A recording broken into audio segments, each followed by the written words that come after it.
السلام عليكم ورحمة الله وبركاته. الحمد لله رب العالمين والعاقبة للمتقين، والصلاة والسلام على أشرف الأنبياء والمرسلين نبينا محمد وعلى آله وصحبه أجمعين ومن تبعهم بإحسان إلى يوم الدين، أما بعد. فقال الله عز وجل: أعوذ بالله من الشيطان الرجيم. قالت ربي أنى يكون لي ولد ولم يمسسني بشر قال كذلك الله يخلق ما يشاء إذا قضى أمرا فإنما يقول له كن فيكون. سورہ آل عمران کی آیت نمبر 47 ابھی آپ کے سامنے تلاوت کی گئی ہے. اللہ تبارک و تعالیٰ فرماتا ہے: قالت رب انا یکون لی ولد. مریم علیہ السلام کہنے لگی: اے میرے رب، مجھے لڑکا کیسے ہوگا؟ ولم یمسسنی بشر، جبکہ مجھے تو کسی انسان نے چھوا ہی نہیں، ہاتھ ہی نہیں لگایا، تو اولاد کیسے ہوگی؟ قال كذلك اللہ یخلق ما یشاء. جبریل علیہ السلام نے کہا، فرشتے نے کہا، اسی طرح اللہ جو چاہے پیدا کرتا ہے. اذا قضى امرا فانما يقول له كن فيكون. جب کبھی وہ کسی کام کو کرنا چاہتا ہے تو اللہ تعالیٰ صرف یہ کہتا ہے ہو جا، تو ہو جاتا ہے. فإنما يقول له كن، تو اللہ تعالیٰ کہتا ہے ہو جا، فیکون، تو وہ ہو جاتا ہے.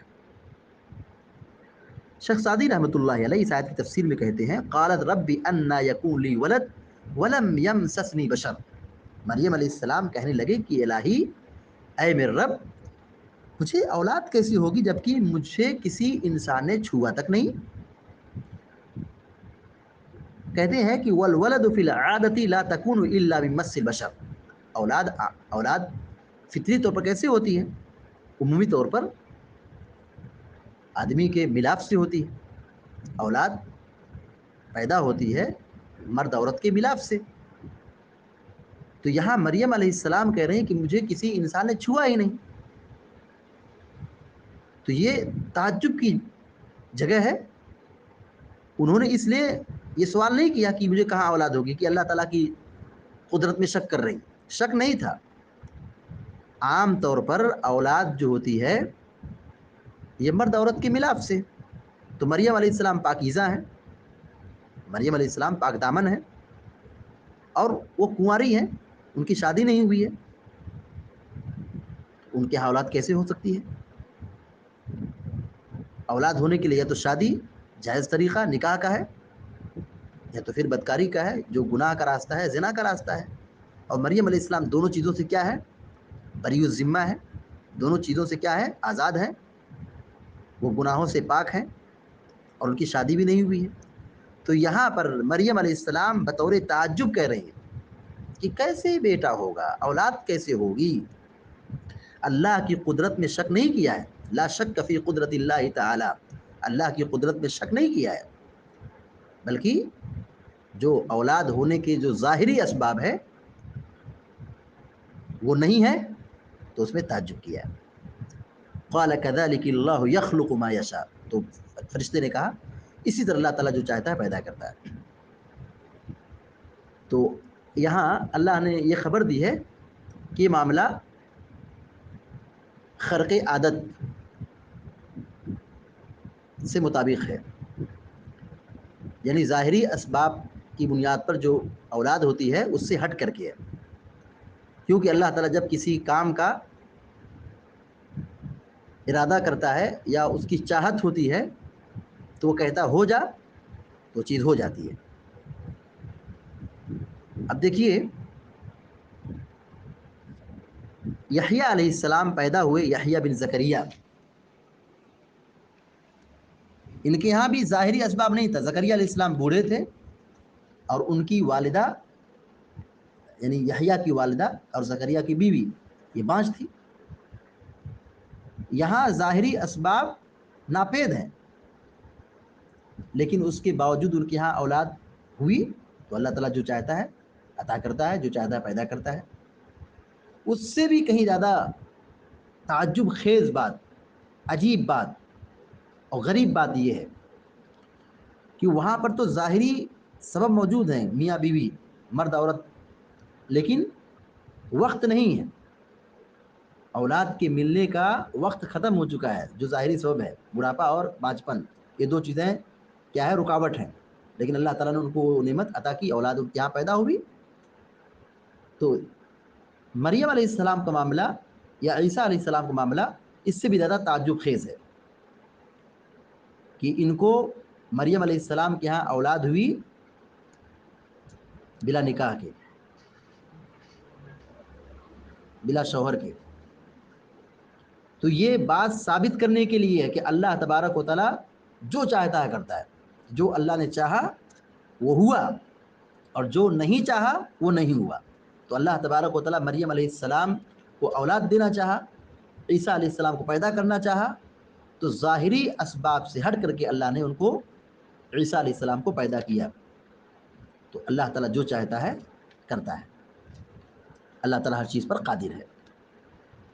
حافظ ابن کثیر رحمۃ اللہ علیہ کہتے ہیں کہ جب فرشتوں نے بشارت دی اور مریم علیہ السلام نے یہ سنا کہ اللہ تبارک و تعالیٰ ان کے یہاں اولاد دے گا، ان کے یہاں اولاد کی پیدائش ہوگی، بچے کی ولادت ہوگی، تو مریم علیہ السلام کہنے لگی اپنی دعاؤں میں، مناجات میں کہ اے میرے رب، مجھ سے بچہ کیسے ہوگا جبکہ مجھے کسی انسان نے چھوا تک نہیں ہے۔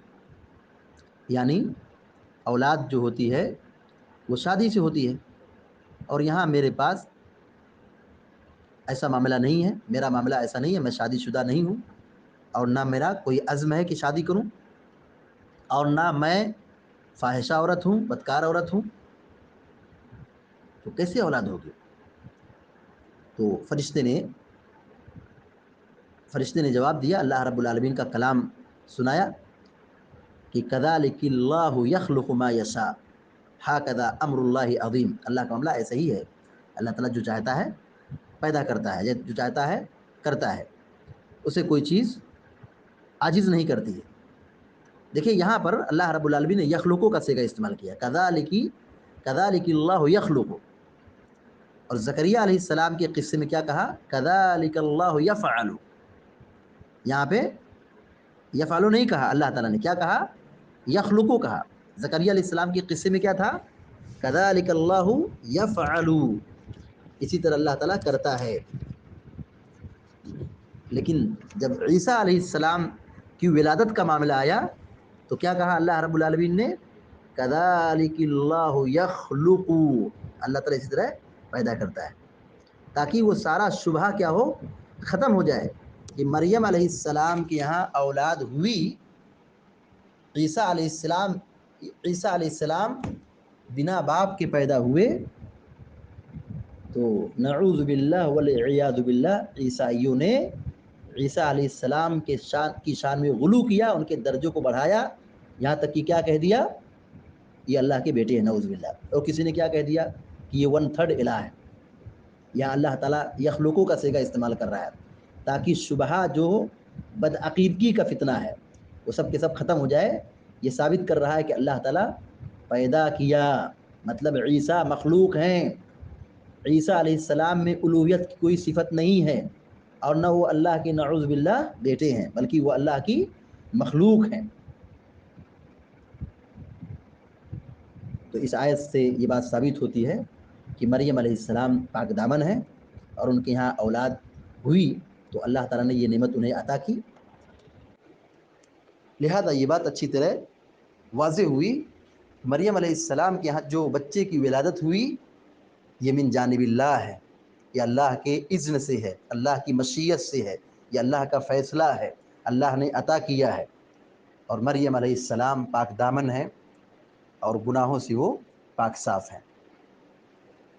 یہ آیت یہودیوں پر زبردست رد ہے، جو نعوذ باللہ والعیاذ باللہ مریم علیہ السلام کو فاحشہ قرار دیتے ہیں، اور عیسیٰ علیہ السلام کو نعوذ باللہ ولد الزنا قرار دیتے ہیں۔ اللہ رب العالمین نے کہا کذالک اللہ یخلق ما یشاء، اللہ تعالیٰ اسی طرح جو چاہتا ہے پیدا کرتا ہے۔ تو اللہ نے پیدا کیا، تو اگر کوئی شخص یہ کہے کہ وہ نعوذ باللہ ولد الزنا ہے تو اللہ تبارک و تعالیٰ کی فیصلے پر اعتراض کر رہا ہے، اللہ نے پیدا کیا ہے، اللہ رب العالمین پر الزام لگا رہا ہے، نعوذ باللہ۔